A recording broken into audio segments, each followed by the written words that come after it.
So let's start off about how you got into the film industry as a director and as yourself as a producer. そうですね。もともとは、10年間、雑誌マガジンの記者をやっていて、その後テレビの脚本家、シナリオライターを2年間やって、その後映画の監督になりました。I was just very much into film as a teenager and worked for the usual, worked for video shops and cinemas, and then I went to university, studied film, and at 20 I got an internship at Tartan Films and worked for them for a year, and then started my own film distribution company and started buying Asian films and distributed them in England. And how did you two meet? So he had this film Grateful Dead in Raindance, and at the time I was handling other films in Raindance, and I didn't know he was there. And the next month I had this birthday party and he in Japan, and I said, "Oh, nice to meet you. I was in England last week. Why won't you take care of me?" I didn't know you were there. And then So long. So basically he crashed your party, and that's how it all happened. Yes. Yeah. But that film Grateful Dead I really, really loved, and I distributed it in England, and then he approached me about let's make a film. Yeah. So you're working primarily in Japan currently? Now I am. I mean, I still distribute in England, but I don't like. I think I don't like England so much. To be honest. Okay. All right. Controversial. Not that. But also, I think the English film industry is really, really poor for distribution. You know, in Japan, we can have like a film that we did together, a very tiny film shot in 1 week and for no money, and it played in just with no big distributor, no big stars, and no money, playing in the middle of Tokyo in 250-seat cinema for 1 month.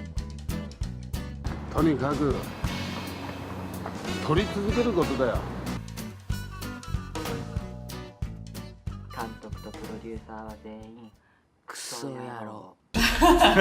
Well, it's interesting you say that, because obviously in Lowlife Love, it looks at the corruption of the Japanese film industry. So how do you feel about that? He don't like England. I don't like Japanese. Sorry, Japanese entertainment business. I don't like. We all want what we can't have. だからローライフラブはその例えば、パワハラとか、そういう日本の、映画だけじゃなくてね、芸能界の、嫌なところをちょっとコメディにして、ブラックコメディにして作った映画です。なぜならその日本はね、戦争終わってから60年続いてる古いシステムが今もそのまま残ってるから面白くない。そういうところ嫌いなんでこういう映画を。I started as well to hate. I'm always saying I'm quitting film because in Japan, it is really, really bad for this sexual harassment, the power harassment, and in Japan they have this thing called gaman bunka, which is not speaking back.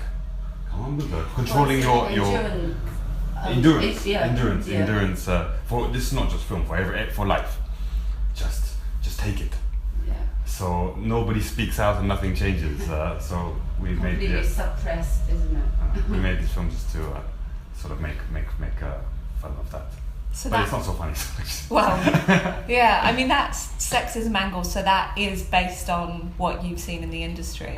Always at film introductions to Japan, always the same. Like at the premieres or any events, this is just a joke, fantasy. And then whenever he comes overseas. I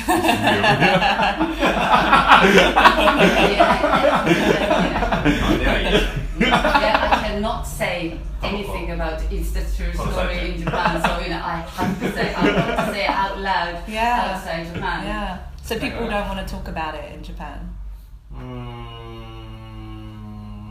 最近？今はすごく問題になってるけど、でも結局その30年前40年前と今と結局そのボスは一緒だから、ショービズのね。And towards the end of the film, the protagonist seems to, decide to maybe go against the complete desire of his artistic vision to get the film made. And how much do you feel that directors and filmmakers have to do this? 例えば日本で僕脚本家だった時、例えば一人の主人公の妹がいるとすると、どんどん兄弟が増える。プロデューサーに言われて、妹、じゃあ弟一人入れてって弟を作る。じゃあもう一人妹入れて、いとこ入れて、なぜかというと、それは犬と一緒で、いわゆるパーターって言われる芸能事務所の他の子たちをどんどんそれはでも受け入れざるを得ないから。But also two things, when you talk about this selling out, but selling out usually means that you get money from it. But in Japan, directors don't make any money, even if they sell out, as you say. So even you could have a director that could make a biggest film for a biggest company and that film make hundreds of millions. The director will get nothing and no royalties. So there's not really selling out financially. Yeah. There's just getting more work. Yeah. And yes, as you were saying, also this a film in Japan is not a director's film; it's a production company's film. And if you see on the posters of all major films in the West, major films, even indie films, it's usually the director's name on the top. Even if you have Prometheus or Alien, it's Ridley Scott's Alien, and then the image is there's usually the cast, even if it's a bigger actor, is not as big.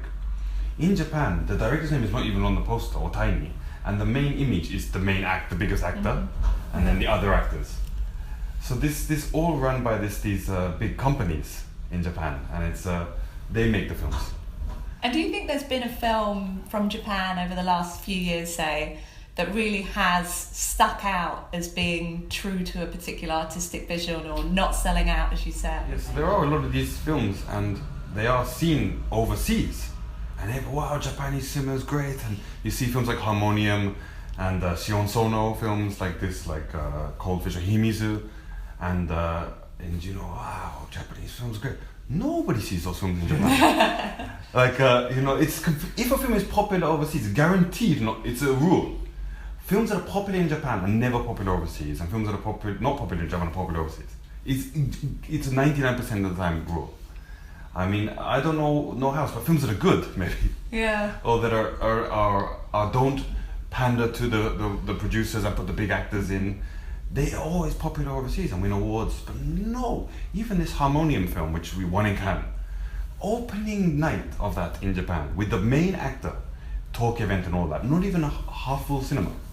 That's mad. Yeah, wow. that's interesting. Yeah. I think about Japanese cinema, but those films overseas, everybody watches them, and nobody in Japan watches them. And what about the other way? The hits over here often popular in Japan or not? Yeah. But Japan distributors go because Japan has no piracy for them, more than any other country in the world. There's no piracy in Japan because it's the strictest. Japanese people follow the rules a lot more, and they really push down a lot more on it. So Japanese is always the last in the world to see a movie, and they wait for all the success of countries, and they use that success to market in Japan. 日本はね、作品が面白い面白くないより先に外国でどれだけ売れたかとか、どれだけの人が見たかとか、だから日本で一番多く見るキャッチコピーはね、全米第一位。そういうのを日本人はやっぱり好きだから。There's no critics in Japan. I mean, over here it's all the Rotten Tomatoes boom, isn't it? And in Japan there's no critics. So if you look at any Western poster, it's all just numbers of stars and quotes. No quotes on any Japanese poster. No stars on any. Because no critics in Japan. So when marketing foreign films, it's just how much money and how many places are played overseas. Yeah. With all of this kind of lack of hope for the Japanese film industry, if it was all to fall apart, what else would you guys do? あれですね。もともとライターだったんで、一番ベストはパブリッシャーズに戻るけど、本当に考えてるのは掃除屋さん。It's good to have a backup. Yeah. Adam? I was thinking actually, I want to quit and move to the countryside of Japan. Oh, okay. Be a farmer or something. Yeah, I want to have baby and live in countryside. Yeah. But also, I was thinking about that a lot. But then I thought that's a bit of a waste of what I've been doing for forever. And so in order to regain my own personal passion, I've been got focusing more on restoring classic non-scene Japanese films and releasing them, and therefore it's not all that bad. It used to have good films, and then somehow bringing back my passion to want to help make more films, because right now I have no interest whatsoever in making any more films, because it's not fun. Yeah. Well, for the sake of your audiences, I hope that you do make more films. And thank you so much for coming. Oh. Thank you. これからやっぱオーディエンスのために作ってくださいよって映画。ね。